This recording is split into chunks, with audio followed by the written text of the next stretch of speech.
வணக்கம். இந்த நாளில் சின்ன சின்ன வெளிச்சங்களில் இன்னொரு புதிய சிந்தனையை தெரிந்து கொள்வோம்.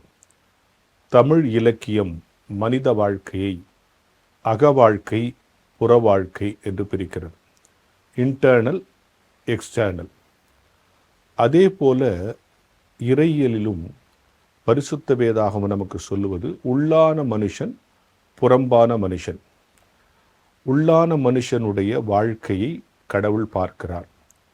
புறம்பான மனுஷன் எவ்வளவு தன்னை மேம்படுத்தி கொண்டாலும், அழகுபடுத்தி கொண்டாலும், அலங்காரப்படுத்தி கொண்டாலும், அவனுக்குள்ள இருக்கிற உள்ளான மனுஷனுடைய குணம் எவ்வளவு சிறப்பாக இருக்கிறதோ அதை பொறுத்து தான் அவன் வாழ்க்கை ஆவிக்குரிய வகையில் மேம்பட்டிருக்கிறது என்று பொருள். எனவே புறம்பான மனுஷனை குறித்தும் உள்ளான மனுஷனை குறித்தும் நாம் ஜாக்கிரதையோடு இருக்க வேண்டும். இந்த புறம்பான மனுஷன், அதாவது அவுட்வேர்டாக இருக்கக்கூடிய என்னுடைய உருவம் நாளுக்கு நாள் பழசாகும், மாறும். இதை காப்பாற்றுவதற்கு நாம் பல விஷயங்களை செய்கிறோம்.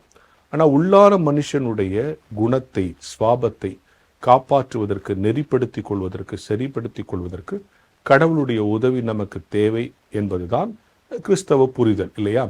இன்னும் சொல்ல போனால் புறம்பான மனுஷனை உன்னுடைய வாழ்க்கையை விட உள்ளான மனுஷன் அவன் எப்படி இருக்காங்கிறது தான் கடவுள் பார்க்கிறார். அதை பைபிளில் மனுஷன் முகத்தை பார்க்கணும், கடவுளோ இருதயத்தை பார்க்கிறாருங்கிற வசனம்லாம் உங்களுக்கு தெரியும்.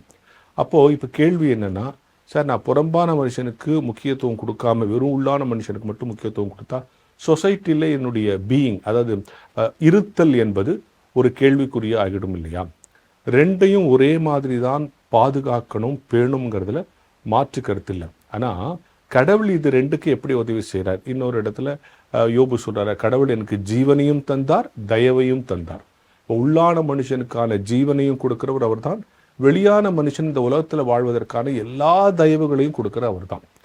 இப்போ ஒரு கேள்வி வரும் பார்த்துக்கிட்டு இருக்கிறவங்களுக்கு, சார் நான் ஒழுங்காக சுத்தமாக நல்லா இருக்கிறேன், அவுட்வேர்டாக நல்லா இருக்கிறேன், உள்ளான மனுஷன்லையும் நான் நல்லா இருக்கிறேன், ஆனால் என் வாழ்க்கையில் எந்த விதமான முன்னேற்றமும் இல்லை சார், வெளியே இருக்கிறவன் இருக்கிறான், கடவுளே எனக்கு ஏதோ உதவி செய்கிற மாதிரி தெரியலையேன்ற விரக்தியின் வார்த்தைகள் இருக்கும். அதுக்கும் பரிசுத்த வேதாகமத்தில் இன்னொரு வசனம் இடையே இருக்கு. கடவுள் உங்களை ஏற்ற காலத்தில் உயர்த்தும்படி அவருடைய பலத்த கைக்குள் அடங்கியிருங்கள்.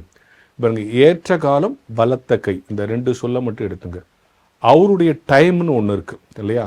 அவர் ஒரு நிமிடம் முந்தி செயலாற்றுகிறவரும் அல்ல, ஒரு நிமிடம் பிந்தி செயலாற்றுகிறவரும் அல்ல. அவருக்கான நேரத்தில் சரியாக அவர் தன்னுடைய காரியங்களை நிறைவேற்றுகிறார். நான் என்ன செய்யணும்னா அவருடைய பலத்த கைகளுக்குள் அடங்கி இருக்க வேண்டும்.